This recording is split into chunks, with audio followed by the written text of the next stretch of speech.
This is Talk About Scary. I'm Clay Moffatt, and as you can see if you're watching this on YouTube, I'm sitting in my car. It has become increasingly harder to shoot videos with the amount of children that I have running around my house just all the time. So I figured, why not try to find a quiet place like a parking lot and shoot an episode here. So I'm doing that. And for as often as Adam and I complain about the heat in Arizona, let me just say that the last couple of weeks have been cold. Now, I'm sure you people in like New York are scoffing, and that's completely reasonable. But for us, going from about 80, 90, which is like honestly pretty nice, to 50, and then below freezing at night, like in all honesty, we've been hitting like 29, 30 degrees at night. That's cold. That's a big jump. So you may not think it's cold. In Arizona, it's awfully cold. I don't have a long episode planned for you guys today. Adam and I have been doing some really cool stuff. So before I get started, make sure if you have not done so yet, you hit that like and subscribe button. If you're listening to the audio version of this and cannot do that, well, thanks for listening. Definitely go check out our YouTube channel though. We have a ton of stuff going on.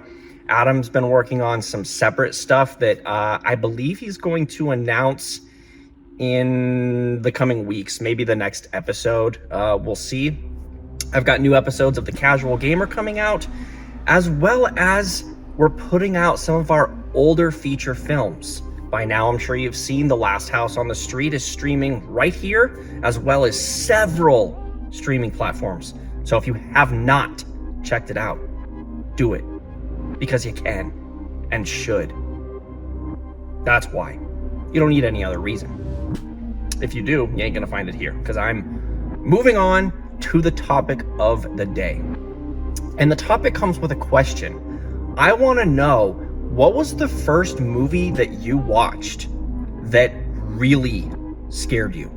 Not like was scary and made you jump a couple of times, but what was the first movie, if you've had this experience, what was the first movie you watched that really shook your shorts?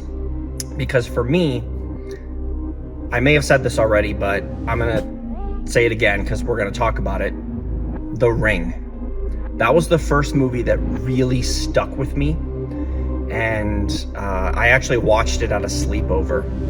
It was my friend's birthday or something like that. There was like 7 or 8 of us. We got pizza, played some games, and we stayed up late. The Ring had like just come out on VHS, if you know what that is. And we stayed up late and watched it. And my friend had, we had like sleeping bags out, and their parents had like one of those really like big, long couches. So a couple of us slept on the couch. And the movie ended, I don't know, it was probably 2, 3 a.m. You guys know what sleepovers were like in the early 2000s.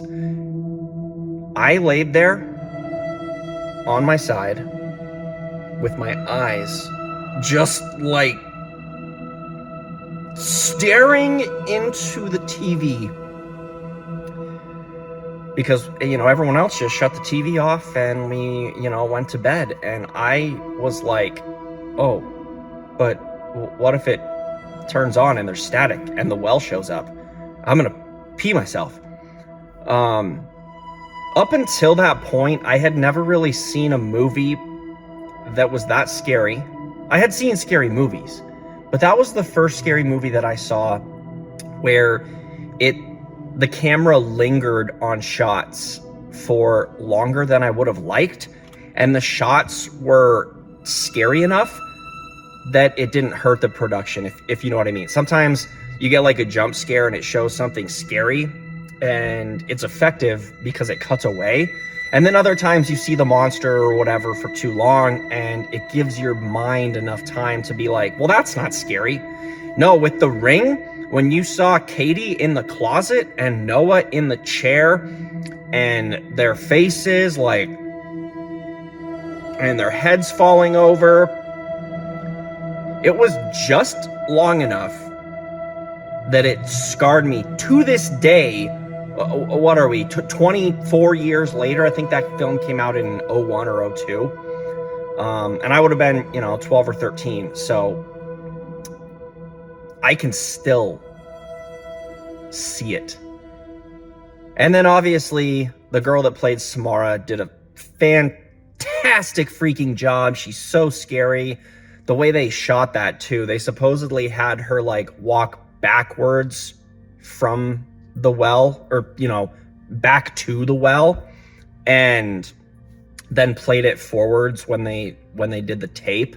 So that was really clever filmmaking, and it's just odd enough that when you watch it, you're like, something isn't right, and her movements were perfect.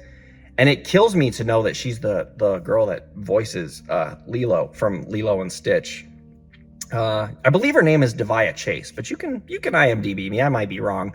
I'm not here to really like give trivia on the film, just my initial thoughts and how I feel about it 20 years later. But the real topic is scary Japanese remakes. So you may have noticed that, and this could just be with age, correct me if I'm wrong, but scary movies are just, they're different now than they were 15, 20 years ago, just like the movies that they were making at that time were completely different than the stuff they were making in the 70s and 80s. You had slashers, that's what was big, Friday the 13th, Halloween, stuff like that. Hellraiser, for crying out loud. That's what studios were making. And then we started jumping into this like technology-based Japanese remake with a lot of jump scares, but there was a brief window from like The Ring, which was kind of the first big Japanese remaking Ringu, all the way to like The Grudge and Pulse.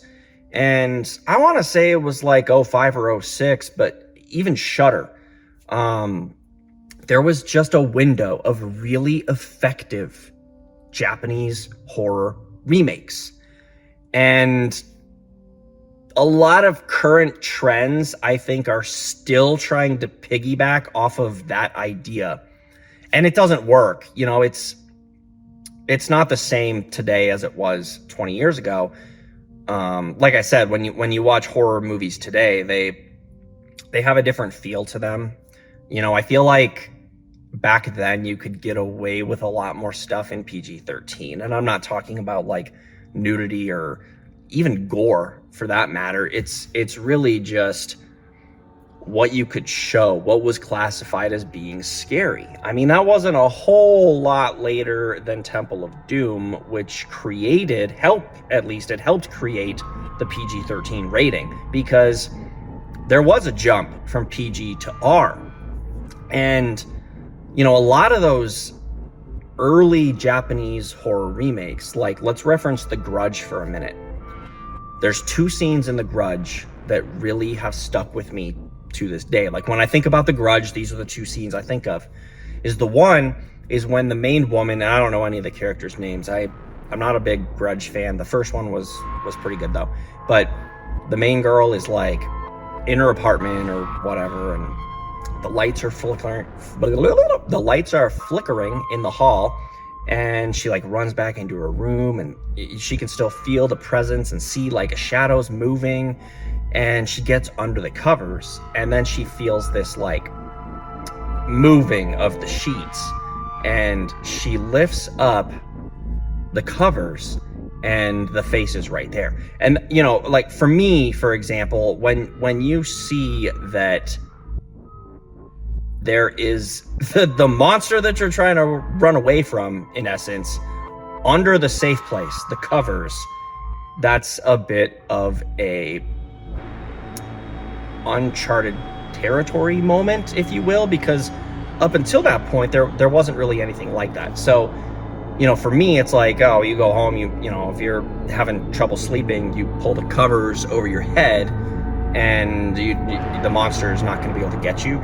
You're safe, even though it's just a blanket. But that was the first time in a movie that I had seen something like that. And then of course she just gets like sucked into hell or eaten or whatever this, the Grudge monster does. But there was another scene too where one of the main guys, he's like leaving an office and he is walking past, I think she was a worker, I'm not sure, so again, in the comments, correct me, because it's been fun kind of thinking about these movies 20 plus years later. But he walks past this woman and it's not really scary, but then he kind of turns around and she turns around and you can see that her jaw is just gone and her tongue is hanging out, and I can still see that image to this day. Like, just very well done camera work and tension building in these films. Pulse was the same way. Maybe not as good of a movie. Like, when I look back, I'm like, The Ring was fantastically made. The Grudge was made pretty well. Pulse is kind of where maybe the plot was a little too much, but it was still effective. And then even Shudder, it's a really well-made film. It just starts to suffer from that horror film issue that we kind of get today, where it's quick pacing, it's really just loud noises instead of, like, I feel like a jump scare can't just be something loud, but that's what it's turned into effectively, is loud noises. But that window, again, from 01 to 06, I know I'm missing some. If you are not familiar with those movies, go check them out. I know I'm missing a handful. There were some great remakes during that time. And you know what, for that matter, I know it's not really a remake, but Darkness Falls was, okay, it's not a good movie. I'm not going to pretend it's a good movie.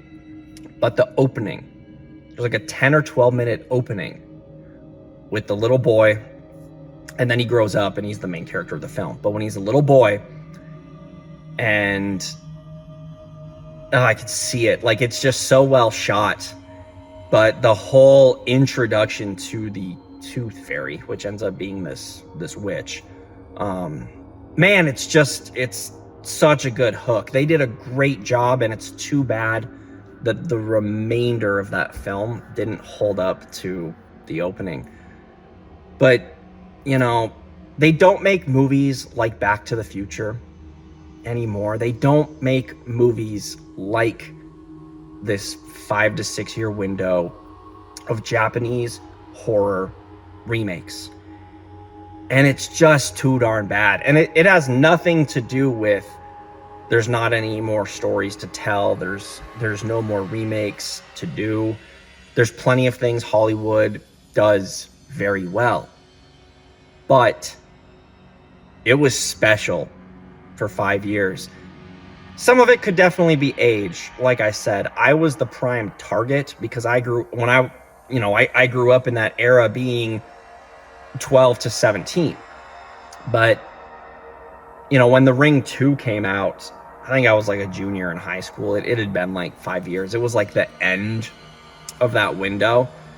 And The Ring 2 just wasn't as effective. But if you look at it from a technical standpoint, it's not made nearly as well. So it's no surprise that it's not as scary, it's not as alarming, and it doesn't stick with you. But they did something so well where all of those plots and monsters stuck with you. And I wish they'd replicate it. It's such a shame. But that's about all I got for this episode. So in the comments, remember, let me know what's the first movie that really terrified you. And also, what's your favorite Japanese horror remake or just horror film in general? Let's get a conversation going. We want to spend some more time talking about scary films because they're just as scary as scary places. Haunted hotels can only do so much, but a movie can stick with you for a long time. You can remember faces and moments, jump scares for the rest of your life. Creep it real. Now I have to drive home. My wife thinks that I'm here getting, like, juice, which I did get a juice, so it's not like I'm really lying. I got Gatorade, but otherwise I'm just sitting at a Safeway, trying to avoid spending more money. I wanted to get local.